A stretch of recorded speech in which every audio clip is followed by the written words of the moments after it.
all of us are good and always keep spirit. Okay, today we learn tematik, tema 3, subtema 3, pembelajaran 2 dan 3. As usually, before we start our lesson, let us pray. Close your eyes, bow your head. Dear Almighty God, thank you for your blessing until this time. Now we want to start our lesson. Please open our heart and our mind so you can receive the lesson well. Bless our teachers, give them patience to teach us, and bless our parents wherever they are. Forgive us for all our sins. Thank you God, amen. Oke anak-anak Miss, sama-sama kita tepuk PPK. Oke, tepuk PPK. Religius, nasionalis, mandiri, gotong royong, integritas. Salam PPK. Salam cerdas, berkarakter, menyenangkan, luar biasa, hebat. Tepuk semangat. Semangat. Salam literasi. Ayo membaca. Oke anak-anak Miss, disimak video pembelajaran kita hari ini dari awal, pertengahan hingga akhir. Jangan di skip supaya anak-anak dapat mengerti dan memahami pembelajaran kita hari ini. Oke anak-anak Miss, selamat belajar. Anak-anak, kamu pasti suka mendengar radio bukan? Ayo kita cari tahu bagaimana radio ditemukan dengan membaca kisah di bawah ini. Guglielmo Marconi, sang penemu radio, lahir di Bologna, Italia pada 25 April 1874. Sejak kecil ia menunjukkan minat pada bidang fisika dan elektro. Pada tahun 1895, ia memulai penelitiannya sampai menemukan telegraf tanpa kabel. Ini merupakan cikal bakal radio. Pada tahun 1897, Marconi mempresentasikan hasil temuannya, alat komunikasi dengan menggunakan sinyal tanpa kabel yang mampu menjangkau jarak 19,3 km. Itulah radio yang hingga saat ini dirasakan manfaatnya oleh kita. Tahun 1901, Marconi berhasil membuktikan bahwa gelombang tanpa kabel temuannya tidak akan terganggu oleh lekukan bumi. Ia menyebarkan sinyal radio pertama sejauh 3.380 km sampai menyeberangi Samudra Atlantik. Penelitian Marconi terus berkembang. Selain pemancar radio, ia menemukan perangkat komunikasi lain yang menggunakan gelombang tanpa kabel, yaitu telegram, radio, dan teknologi radar.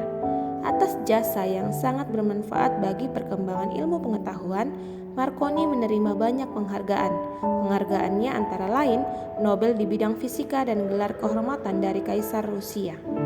Anak-anak, berdasarkan teks di atas, kita akan menjawab pertanyaan berikut.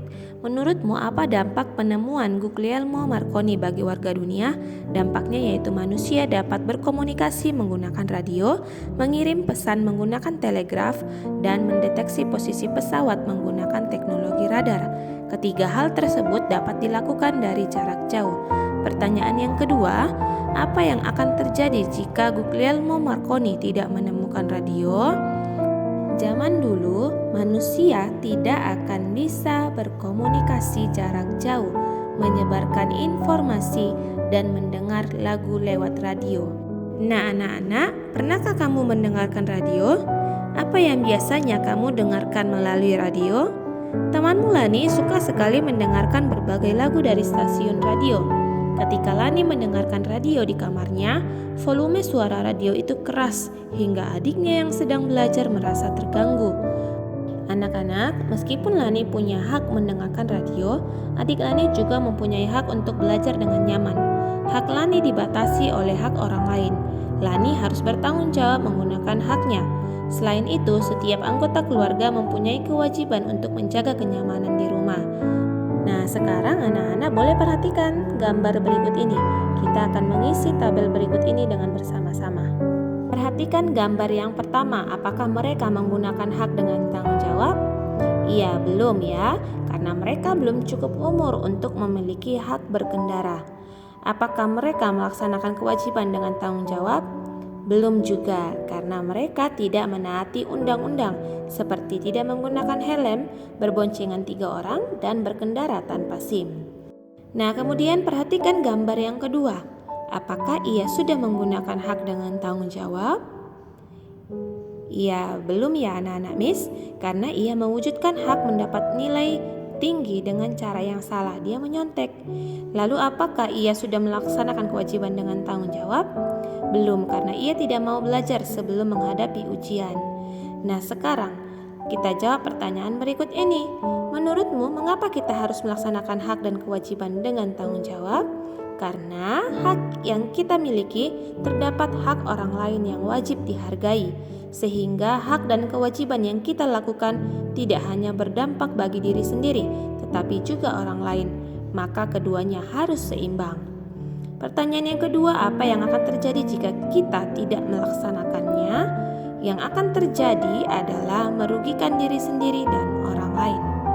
Perlu diingat, hak adalah sesuatu yang diperoleh setiap orang sejak lahir, sedangkan kewajiban adalah sesuatu yang harus dilakukan dengan penuh rasa tanggung jawab. Nah, berikut ini beberapa contoh pelaksanaan hak dan kewajiban secara seimbang dengan rasa tanggung jawab. Yang pertama yaitu kita berhak mengendarai kendaraan. Namun, kita harus sesuaikan kendaraan dengan umur kita. Nah, kalau anak SD itu berhak mengendarai sepeda, ya. Namun perlu diperhatikan, jika kamu mengendarai sepeda, kamu harus tetap menggunakan helm dan pelindung lutut. Contoh yang kedua yaitu kita berhak mendapatkan nilai yang bagus. Namun untuk mendapatkan nilai yang bagus, kita harus rajin belajar, mengerjakan tugas dan soal ujian dengan jujur. Anak-anak, pada pembelajaran yang kedua, kita akan berlatih memainkan lagu Mariam Tomong dengan menggunakan alat musik. Kamu boleh berlatih di rumah dan gunakan alat musik yang bisa kamu mainkan. Contoh pianika, piano, atau drum. Oke anak-anak Miss, selamat berlatih ya. Oke anak-anak Miss, now we continue our lesson di pembelajaran yang ketiga. Kamu buka bukumu halaman 130, di sana ada teks yang berjudul Rangkaian Lampu di Kelasku. Bacalah dengan sungguh-sungguh dan teliti ya. Nah, setelah kamu membaca, kita akan menjawab bersama-sama. Pada paragraf yang pertama menjadi topik masalahnya yaitu penggunaan rangkaian seri dan paralel saling melengkapi dalam kehidupan manusia. Kemudian sebagai deret penjelasnya dari paragraf yang kedua, yaitu lampu di kelasku menggunakan rangkaian campuran yang terdiri dari 3 saklar dan 4 lampu. Saat saklar 1S1 dinyalakan, maka lampu 1L1 menyala. Saat saklar 2S2 dinyalakan, maka lampu 2L2 menyala. Saat saklar 3S3 dinyalakan, maka lampu 3L3 dan 4L4 akan menyala. L3 dan L4 adalah rangkaian seri, sedangkan L1, L2, dan L3, L4 adalah rangkaian paralel. Kemudian kesimpulan dan pesan atau pendapat pribadi penulis yaitu dari paragraf yang ketiga. Kesimpulannya, rangkaian paralel dapat menghemat listrik karena lampu dapat dinyalakan sesuai kebutuhan. Anak-anak, masih ingatkah kamu tentang rangkaian seri dan paralel? Rangkaian seri memiliki satu aliran edar saja tanpa cabang, sedangkan rangkaian paralel memiliki lebih dari satu aliran edar atau bercabang. Rangkaian listrik seri dan paralel dapat digabung membentuk rangkaian listrik campuran.